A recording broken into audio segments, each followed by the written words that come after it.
I'm so excited. Melissa, thanks for talking. I thought, Melissa and we had this really interesting conversation because I keep getting these calls from folks that are late in their career, right? That have done a phenomenal work, but have always, been inside a bigger company and just lack the confidence to go out and do great work. And so Melissa runs a consulting company to help independent, consultants get their careers going. And I think that's such a cool thing. It feels like a really necessary layer in our ecosystem. Like, how do we encourage people to be really good at doing their own thing and creating the right process? So thanks, Melissa. That was super fun. I love these breakouts because you meet people that you've never met before and get a chance to talk to them and learn something new. It's just so phenomenal. So anyway. John, thanks. Yeah. Now that people are trickling back in, we want to make sure that anyone new to the community has a chance to introduce themselves. So if you are new, just click the raise hand reaction button. Let me know you're here. I'll call on you. And if you can just spend 30 seconds to say who you are and why you're here, that would be great. Let's start with Charlotte Gregson. Hey, Charlotte. Sorry, I put my video on. I was just dealing with my son who's got back from school camp. This is my first call. I met Barry and Eleanor at the Association for Future of Work event back in October. I'm the country head for Malt UK. We're a talent marketplace for freelance digital tech, IT and creative talent, who acquired the company I was working for previously, Comatch, last year, who are a network of independent consultants and interim managers. So yeah, I've sort of stayed in touch with Barry and Eleanor since last October, but this is the first call. I'm ashamed to say that I've managed to join. So yeah, I've been working in and around the future of workspace for like over 10 years in the UK. Awesome. Thanks for that. We're glad you're here. Didi? Hey, name is pretty long, Dhananjay Deshmukh. So I actually have been part of Open Assembly in past. I was a top coder then. So this is my new gig, if you want to call it, but I'm trying to create a gig world for Tech Mahindra. So there is a big IT firm and I'm trying to create that. So I just came on board. In between, I had some startup and all of that. That's great. And thanks so much for your email. Let's connect. I'll get back to you and we'll get some time set up. No problem. Thank you. Thank you, John. Thanks. Anybody else? I don't know if I missed a few hands. No, I don't think so. All right, cool. Well, thanks for joining. We're really glad you're here. Brandon, you have a couple announcements you want to mention? Yeah, thanks, Ashley. So we are launching our event that we're going to have in October in Boulder, Colorado, October 4th through the 6th.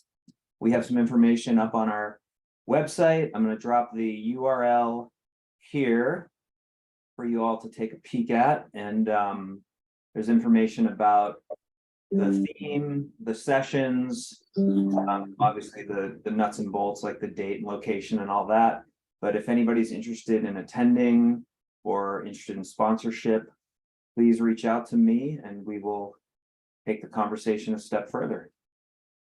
Just for some context, so this was the, we're going to do this event pre-COVID and obviously, or actually right at the start of COVID. So it didn't happen. I don't know if you remember, but in 2020, we did a digital conference. So it was great. Steve Hatfield kicked it off from Deloitte, did a great job. And we had, I think, like 600 people join us. So we're back on track we want to get everybody together as a community, and this community is, near and dear to my heart. So I'd love to see everybody here in Boulder. We wanted to do it kind of, around a weekend as well, because it'll be in October and there'll be lots of time to get out in the mountains and do all the things that are, Colorado is available for. But really, we, would love your ideas on not just, the sessions, but also kind of what it would mean to make sure that this community that's been so strong for so many, for the last few years, like how do we make deeper connections when we're there? So any kind of creative ideas would be really awesome as we put this together. Thanks. Awesome. That's so exciting. Is there anyone else that has any upcoming events or webinars they want to share? Either now or feel free to do that in the chat. Hi, can I jump in to tell you about this? Sorry, it's happening right now. Great. I work with an organization called NAMO, which supports refugees and displaced talent and underrepresented communities to access remote work. And we've got a summit now with MIT called the Migration Summit. It's all of April. Events happening all virtually, all months around education, livelihoods, and the sessions on digital livelihoods and digital jobs. And Albert from Association of Future of Work is speaking in one of the panels. So I'll put the link in the chat, and please feel free to sign up. There's some really, really amazing sessions, and all centered around refugees and their voices. That's great, Lorraine. Yeah, put the event in the chat. That would be great. Thank you. Anybody else? Yeah, I've got an event coming up that's not nearly as cool as Lorraine's, but I've got a webinar coming up. I'll put the link in the chat on using positioning as a lever to make the rest of your sales and marketing easier. I think a lot of folks struggle because they have a little bit too broad a focus, and so you waste a lot of time dealing with folks who aren't really the right fit. And we've all got finite time. And it's great if you can fill that time with the people who really help you stay in your zone of genius. So if you're interested in that, come join me in a couple of weeks. Thanks. Yeah, I love that. I love that. I just noticed this morning there was a great article by Harry from Ronstadt on, the building relationships with the workforce and, and the brand, the importance of an employment brand to attract, to access new talent versus try to own talent in the old paradigm. And I thought that was a really good thing along the same lines. So stoked to hear about that. Nice. Actually, Harry's going to be one of our guests with the Chief Digital Officer of Randstad on May 4th, on the May 4th community call. So that's really exciting too. Thanks for mentioning that, John. Yeah. Yeah, that's great. Okay, awesome. One other thing, hey, Brandon, is Chris Stanton going to teach the para or the para project here? Is it in this group? We're going to do it with the collective next week, and then I'm going to find time on his schedule to do it this summer with this larger group. Great. So Chris Stanton is a HBS professor we've worked with a lot, and he's done a case study on para, which is a kind of an aggregator on the workforce side of things in the gig economy. And I think there are a lot of great lessons for us to learn there. So he's going to teach the case study to us as if we were an HBS class. Maybe we'll even get a certificate from him for showing up. So we'll see. Love it. Awesome. So why don't we keep moving on? Today's guest, it really needs no introduction, I don't think, Jeff, but your reputation precedes you, and I'll give you an intro anyway. Jeff Schwartz is the VP of Insights and Impact at Deloitte, the leading pioneer in talent marketplaces and also workforce intelligence platforms. Jeff, I love in your LinkedIn profile, you're a true future of work adventurer and Sherpa. I feel like that sums up your reputation and expertise perfectly. Jeff's a best-selling author, a professor at Columbia Business School, a research affiliate with MIT. He's going to share some awesome stuff with you today, and also has an exciting announcement. So take it away, Jeff. Oh, I think you're on mute, Jeff. I am. All right. So if I had $1 for every time I was on mute, that would be amazing. I'm trying to share my screen. It'll just take 1 second. Let me know when you can see it. You should be able to see it now. Yeah. Okay. So Ashley, how many minutes do I have? That might be a better question for Brandon. We want to make Brandon, sure. how many minutes do I have? many as you need, Jeff. All right. So let me try to take about Never 20. a good answer for Jeff. You say that. Okay. So yeah, so this I wear a number of hats, as Ashley has said. I've been part of this community for a while. A number of people have been here for a very long time. I think somebody said a minute ago that this is an incredible community. It is an incredible community, and I'm just really honored to be part of it. So today I am wearing my hat as a co-author and a researcher, working with a team that we've been working with for 4 years now. Sponsored by Deloitte, working with MIT Sloan Management Review. Deloitte has a very long history of collaborating on research with MIT Sloan. Goes back about 12 years, and about 4 years ago, when I was an active partner, I retired about a year and a half ago from Deloitte. We pivoted our research agenda with MIT Sloan to focusing on the future of the workforce, not the future of work, but specifically the future of the workforce. I'm one of 4 co-authors. Any one of them could be here. We're luckily very busy because our book literally is hitting, I was going to say hitting the streets, but there's no, not really the streets. It hits the bookstores. It will be available pretty much everywhere on April 11th. I'll also send a follow-up. I'll make sure that people get it. We are doing a LinkedIn Live session on April 11th with the 4 authors, with some time to interact and talk about it as well. The other authors are Elizabeth Altman, who's an associate professor now at University of Massachusetts at Lowell, and really helped us pull this together. She's also the coordinating editor for us on the research. David Curran, some of you may know David. I think he's also very well known. He leads the Big Ideas program, the big research programs at MIT Sloan. Robin Jones, who's a very close colleague of mine, who leads workforce transformation at Deloitte, and a whole bunch of other people that are involved as well.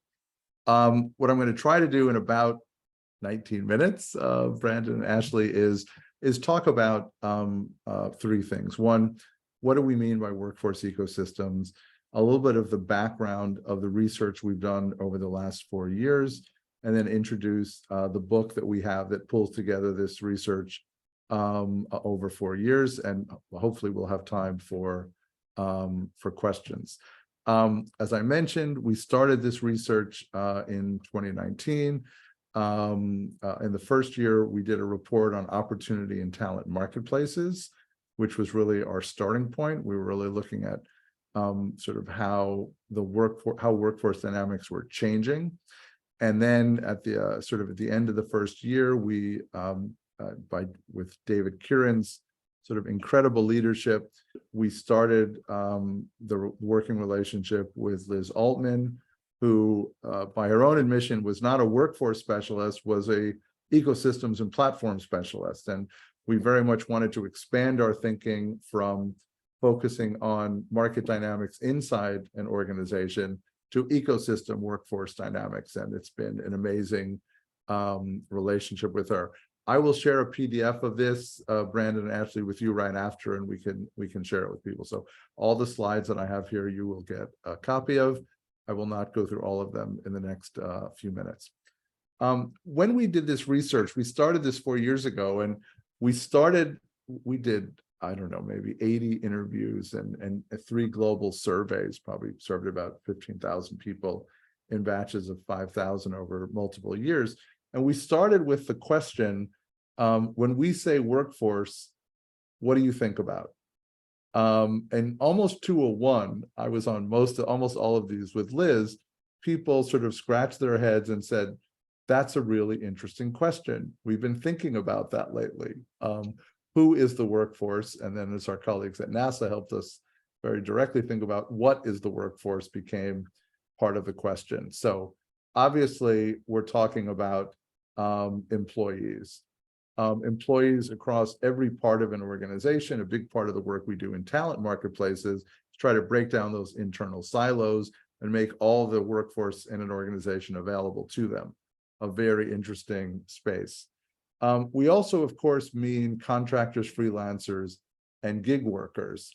And the data on this, I know Balaji's on this call. Balaji and I worked on this for years together when I was at Deloitte. He's obviously still there as a managing director. And in most organizations, the employee team and the contractor, freelancer, gig team are separate teams in the organization. One side is managed by HR, largely, and the other side is managed by procurement or the supply chain organization, and in many ways working with contracting. So how we bring that together is something that we'll touch on. We're also talking about subcontractors. I mean, one of my favorite examples when I teach at Columbia is, I teach in a big city, and the people you most often see who work for Amazon are the people that are either driving these trucks or here in New York, pushing carts and delivering packages. I think most of us know that these are not employees of Amazon. Many of them have started independent businesses, but they're wearing Amazon jerseys, Amazon t-shirts. And so there's some very large groups of people who are in this category. We also are looking at not just the workforce as we might think of it, internal and external, but other people who are complementers to the businesses. A good example of this are app developers and content developers who drive an enormous amount of value for business strategies. The App Store is a really good example of that. Content developers are a good example of that. The people posting on YouTube are another obvious example of that. How do we think of them as part of the workforce? Marketplace sellers, as we extend marketplaces, is another example. I'm not promoting Amazon, but Amazon's just a very good example of some of the things we're talking about. And then, of course, chatbots, robots. By other technologies, let me be clear, we mean AI and generative AI, and which was, what was the expression? Objects in the rearview mirror appear to be closer than you might think. Jeff, sorry to interrupt, but we're still seeing the MIT Press screen. Were you sharing slides now, or? I am, and that's interesting. So you're only seeing the first screen? Yeah. It says my screen share is paused. Okay, sorry about that. I apologize. Let me try the screen share again. That is very helpful. There we go. Okay, I talked about employees. Are you seeing it progress? Yes. Okay, sorry about that. Subcontractors, I apologize. Complementers. Amazon is resellers. Do you see a picture now that looks like somebody with their hands on a keyboard? You do. Okay, sorry about that. For some reason, it paused. Who would have expected that there would be a problem with Zoom after 3 years? But no surprise. So, and this is sort of a major sort of insight that we had. And we're just sharing the insights that we have from these interviews and research, is that the workforce is not only people, our employees and gig workers, freelance workers, contractors, complementers, marketplace sellers. It's also technology, and how do people in technology work together in the workforce is obviously a big question. Over the last few years, as I mentioned, we've done a series of research reports. The first major report we did after the report on talent marketplaces was literally introducing the idea of workforce ecosystems. We did a series of reports. Again, I'll share this with you. You'll be able to link to them. We did several articles. We did one in-depth report on it. And in the report, this is, I think, 3 years ago, we started to define what do we mean by a workforce ecosystem. And we sort of put a definition out there. It's a structure focused on value creation for an organization that consists of complementarities and interdependencies.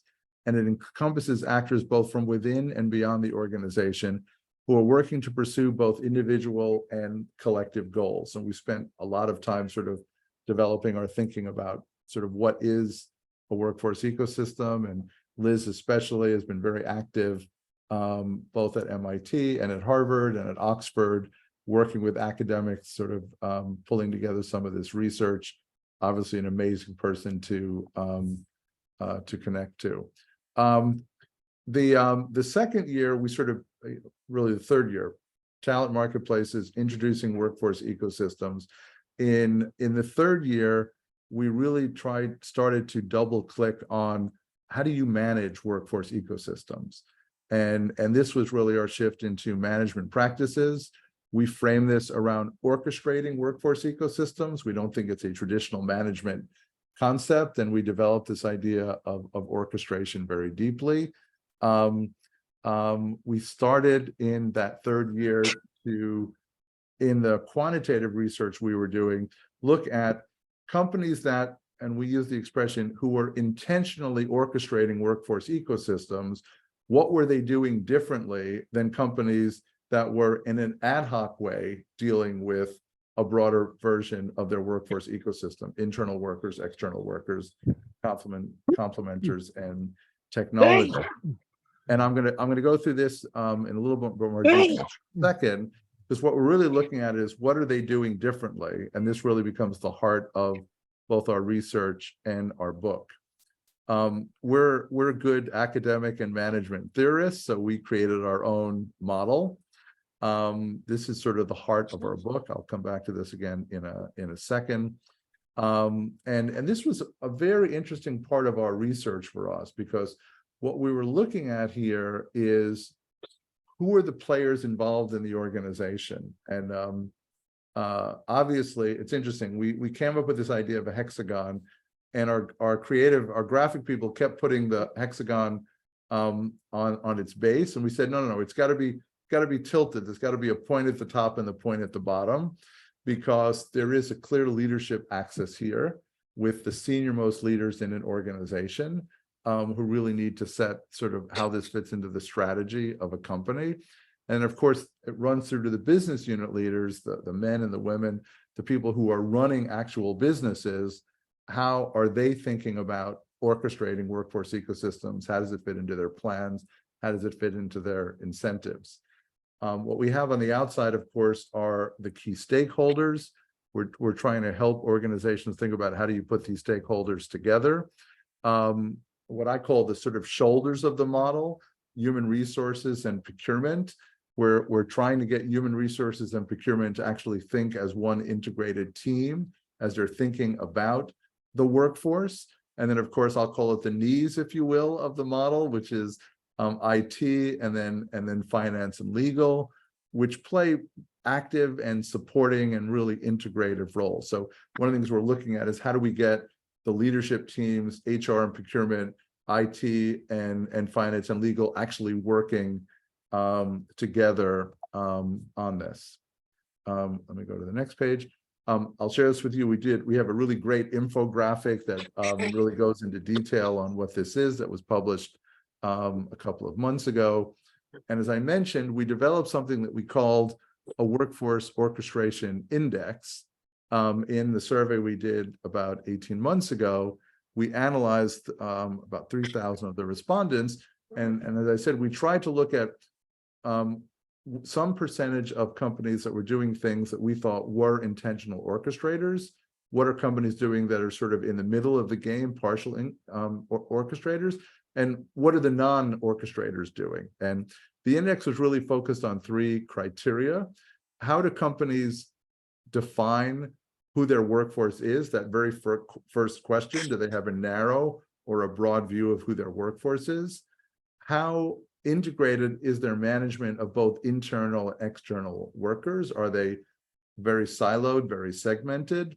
And then finally, how prepared are they, in particular, to look at what are the unique requirements of external providers, of people who are part of their workforce who are not formal, full-time or part-time employees.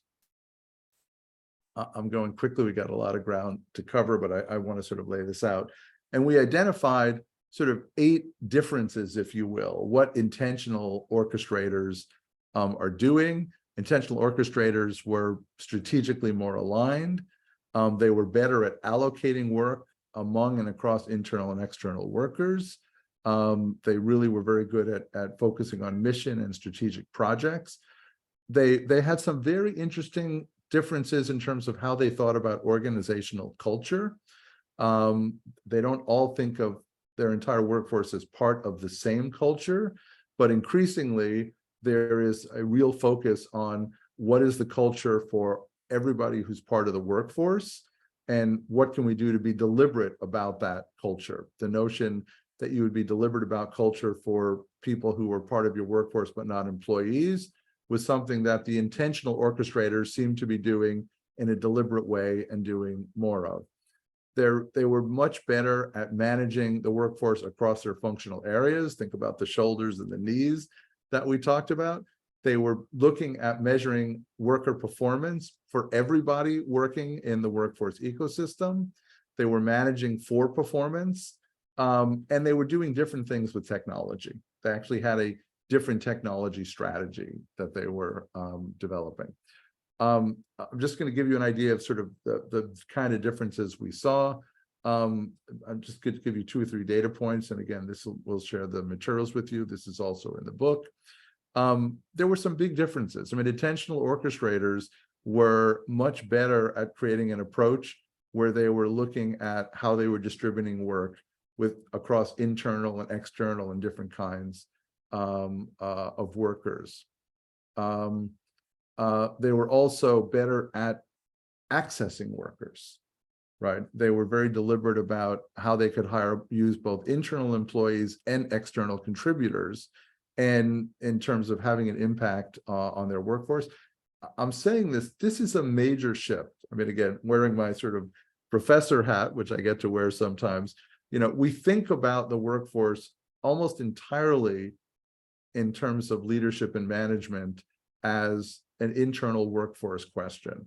And the idea that we're reframing it to think about internal and external together is a huge shift, and we're seeing companies actually acting upon that. Again, I mentioned culture a second ago. Intentional orchestrators are 6 times more likely to integrate external contributors into their culture in some way. There's an aspect of organizational culture that is relevant, not just for our employees, but for everyone who is a part of our workforce. They are much more focused on involving the multiple stakeholders, business leaders, HR, procurement, IT, finance, legal, and business unit leaders. And they're focused on managing for performance, managing for outcome. And then lastly, they are using data and technology systems in different ways, in much more holistic ways than companies have historically managed HR and the workforce. We actually have a chapter in the book. I'll mention this in a second. There's the book. It's actually out. You can't see it because I have a background up here, but we got our author's copies a few weeks ago. And as I said, the launch is coming up on April 11th. The book is organized in 3 sections. It really highlights what I've been trying to summarize in the last few minutes. It's part of the MIT series, The Management on the Cutting Edge. That's sort of cool. The first part of the book goes into detail introducing what is a workforce ecosystem. The book is very heavily case-oriented. We were very fortunate to talk to leaders from probably 15 or 18 companies who in detail were sharing with us how they're thinking about workforce ecosystems, connecting internal markets and external markets and what that meant. The second section is on orchestrating ecosystems. And then the last section, one of our co-authors, David Curran, who I think I mentioned a minute ago. David, who's one of the editors at MIT Sloan Management Review, has done a lot of work professionally on ethics and social impact of business. So we go through that in a couple of chapters in the book as well. Just to give you a sense of how we're looking at it, we're talking about why do you need to address an extended workforce? What is a workforce ecosystem? And we're looking at the relationship between strategy and workforce ecosystems. I'll just say one thing on this, and I'll be done in about 3 minutes, Brandon and Ashley, to open it up.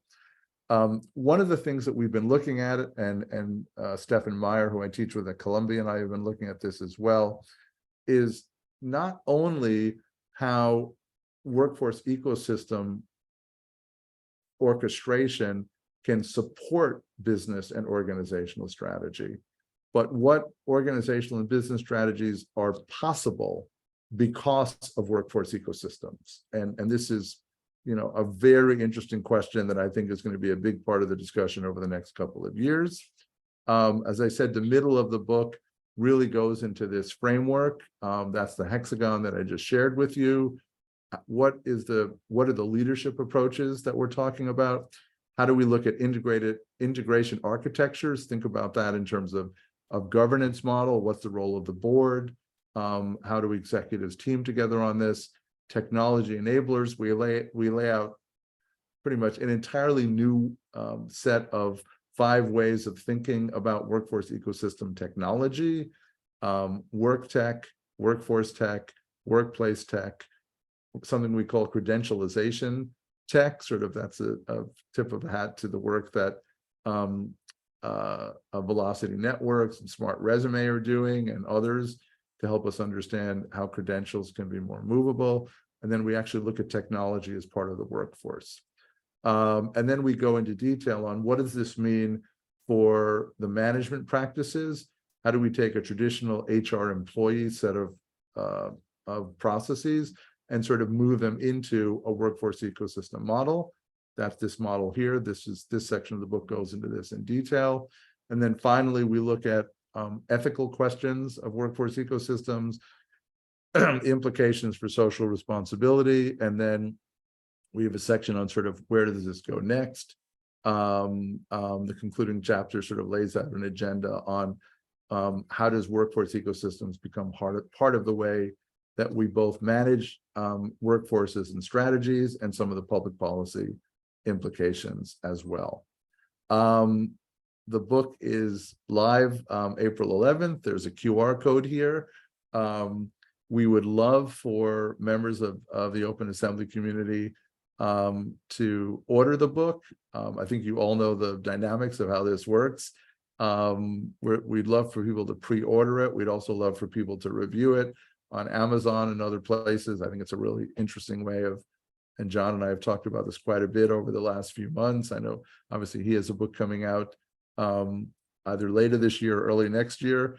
We've both been going through the wonderfully Byzantine world of academic business publishing, right? So, Exactly. but once the book comes out, we really would like to make sure that we share it and we get some buzz around it. So that's a sort of quick overview of what it is. Again, I'll send you these materials. What I was trying to do is give you a sense as to how we think of a workforce ecosystem, a little bit of the history on what we've done over the last few years and how it's come together in this book. And the piece that I highlighted just a bit today was what intentional orchestrators are doing. People that are being deliberate about this are actually doing something different. And I think that's particularly relevant for this community and the different roles that we play. I'm a New Yorker. We talk fast. Hopefully that was clear and understandable. And obviously, love to have some discussion and questions from this group. That was awesome, Jeff. Thanks, man.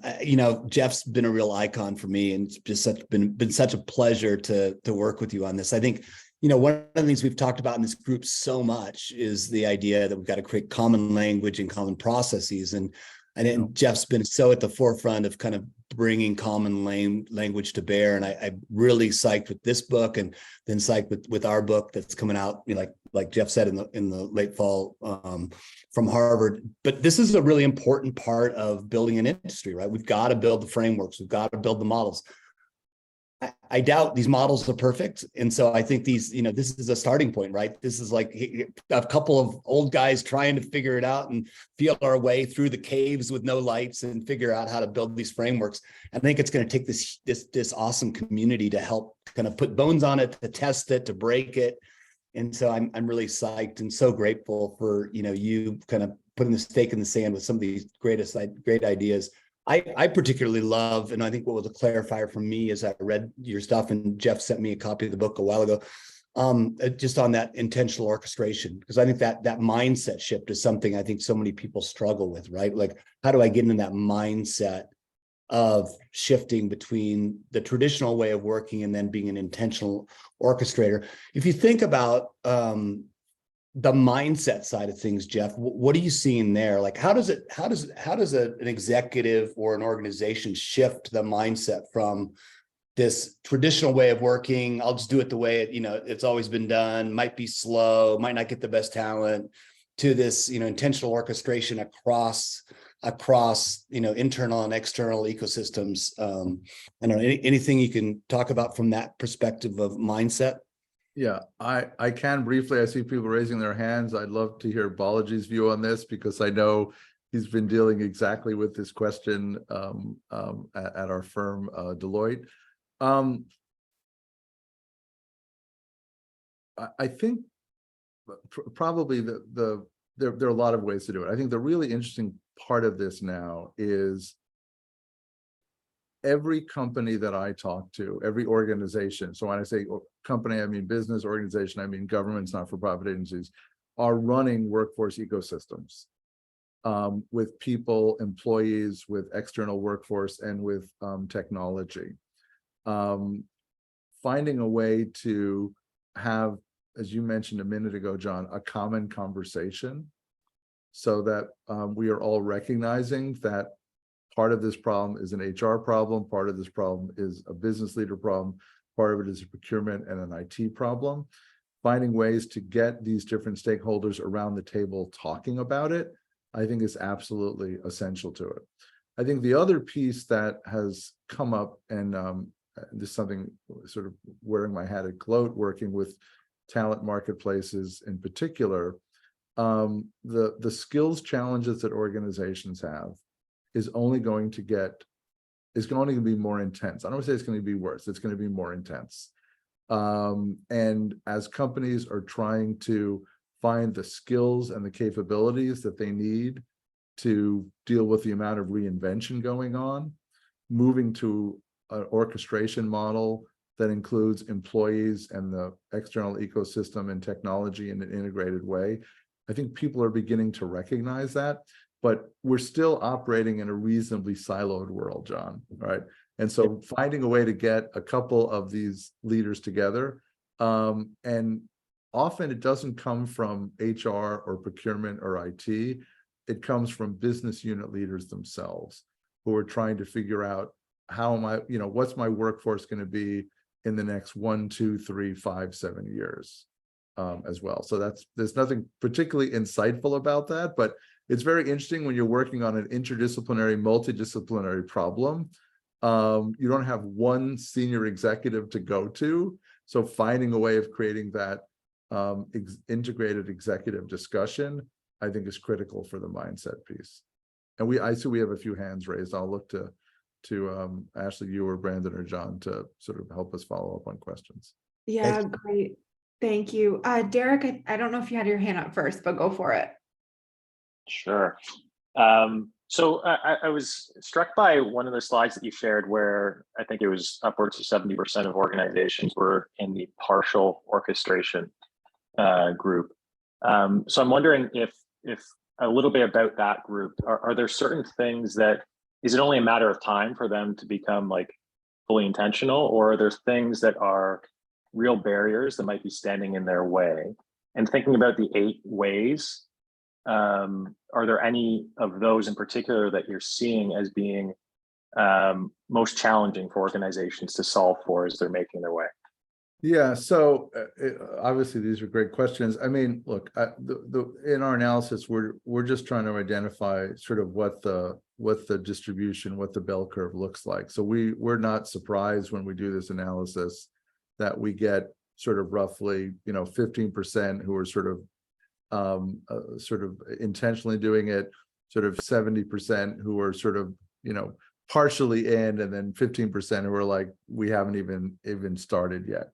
I think what defines the groups that are in the partial category is that some of their leaders, it could be HR, it could be procurement, it could be IT, it could be business, recognize that they really need to be managing their workforce as an ecosystem, and they're trying to do it effectively alone. Right. So most of the partial integrators have sort of some locus of energy in the organization that is sort of leaning into this, and they're trying to extend it across the organization. I see Balaji shaking his head. I'd love to hear his comments on this. Making it into, I'll use the expression, a sort of C-suite agenda is extremely difficult. And one of the reasons it's difficult is there are so many burning platforms. If you're a senior executive team today, how do you manage in a sort of recession-like environment? I'll call it that. How do you manage with the trends around generative AI? That it's difficult for the partial orchestrators to get sort of a minimum efficient scale, if you will, across their leadership to actually work on this. The other challenge we have is, and this is where the technology piece, at least to me, is very interesting. Most of the technologies that we're trying to integrate themselves are immature. So the HR stack is being rebuilt. The stack that we're using just to even manage the transaction side of managing freelance workers and gig workers and contractors, companies are trying to get their arms around how do we do the transaction reporting and compliance piece. And then when you start saying, well, how do you get these different pieces to actually work together? One of the things that's true of the partial orchestrators is they're overwhelmed in their own silos trying to get their work done. And even if they recognize that they need to connect, you know, their success factors program with their field glass program, as one example, they're so busy trying to implement those different pieces that it's hard to get the executive investment and commitment to do it. So I think that's part of what defines that middle category. Thanks, Jeff. Ben, and then Balaji. Hey, Jeff, really enjoyed it so far. I guess a question I'd have, because I've consulted at a lot of organizations, is when you start thinking about the effectiveness of these ecosystems, how do you normalize for radically different approaches to performance management, right? Some are management by objective, some are very agile. So I would just love to learn a bit more about what you've learned and what you've coached people on. Yeah. So the whole, this is like a really big question. Performance management is still in the process of going through its own major transformation, right? The performance management processes in most companies still, I was going to say they're anachronistic. I'll say it more politely. They're very backward looking, and they're very focused on a very rigid view of career progression. So whether it's managing for performance, which I don't really like the phrase because I don't think it really communicates anything, but I think we're beginning to see a shift towards management towards outcomes, not only management towards outputs, right? Outputs is sort of looking at productivity measure. How do we simply have fewer people producing more of the same output? I think companies are increasingly look at that their outcomes, and this is some other research that we did at Deloitte with John Hagel and John Seeley Brown, was, are we looking at cost impact, productivity impact? Are we looking at innovation impact? And are we looking at meaning or purpose impact? All things that we talk about, but we don't necessarily measure. And so part of the challenge, and it's a very big question, is how do we introduce some framework for performance for both across the ecosystem that is looking at a combination of cost productivity measures, innovation measures, I'll call them social impact measures. They're real measures: climate impact, impact on communities, impact on diversity, equity, and inclusion. How do we relate these to all the different sectors, the segments that we're managing? And then how do we do that in a way that we recognize that whether the workforce are our employees or somebody else's employees, including working on their own, they also have development needs and mobility needs that they're looking at. And it's early days, as you can expect, because we're still, both the procurement side and the HR side are working on what I would call sort of legacy mindset performance management systems. They need to evolve and they need to come together. It's a big challenge, of course. Thanks, Jeff. Balaji.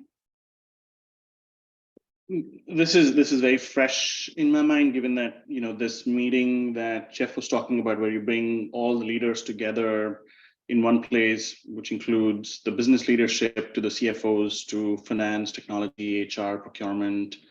We did that a couple of weeks back at Deloitte. And it went surprisingly well. Fundamentally, there was 3 reasons why we were able to do it. Is, in the end, you have to be able to connect to, like, why does it matter to the CXOs, or why does it matter to the business? Assuming that the CXOs are in some way the agents of the business, why does it matter to them? And I think there were 3 big reasons that we came up with. One is, why is doing this better for our customers? Not a very hand-wavy answer, but very specific answer as to why do we how does this make it better for our clients? Second, how does this make it better for our managers or doers within the company? Again, a more very specific answer where you can directly tie a line to doing this to their productivity on their day-to-day basis. And the third is, how does it make it easier for our bottom line?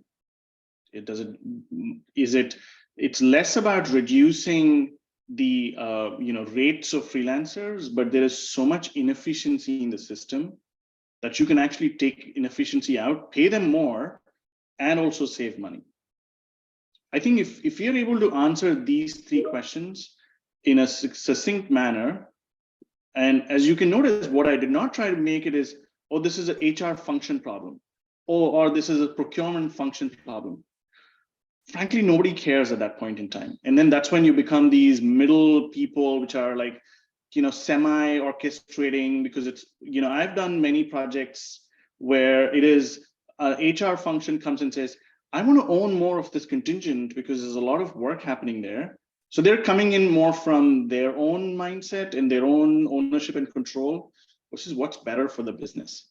And that they're optimizing for the wrong thing at that time, which creates a deeper silo versus something that is better for the customers, better for the managers, and better for the bottom line. Yeah, thanks, Balaji. San, did you have your hand raised? Sorry.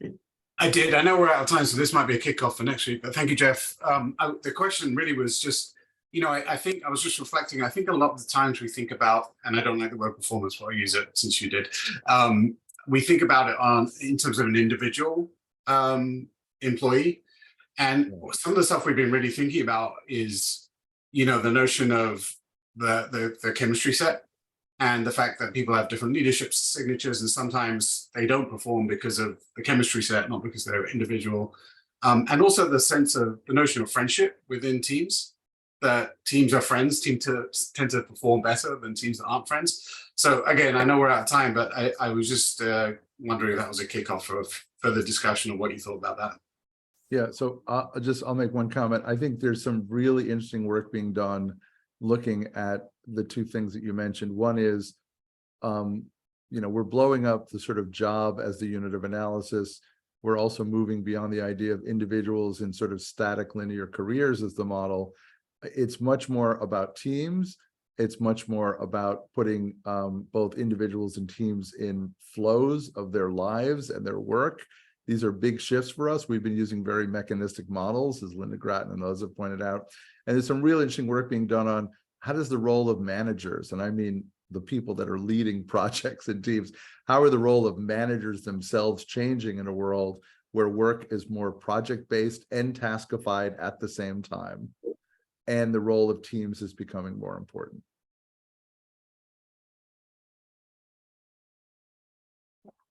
Yeah, thanks everyone. Thank you.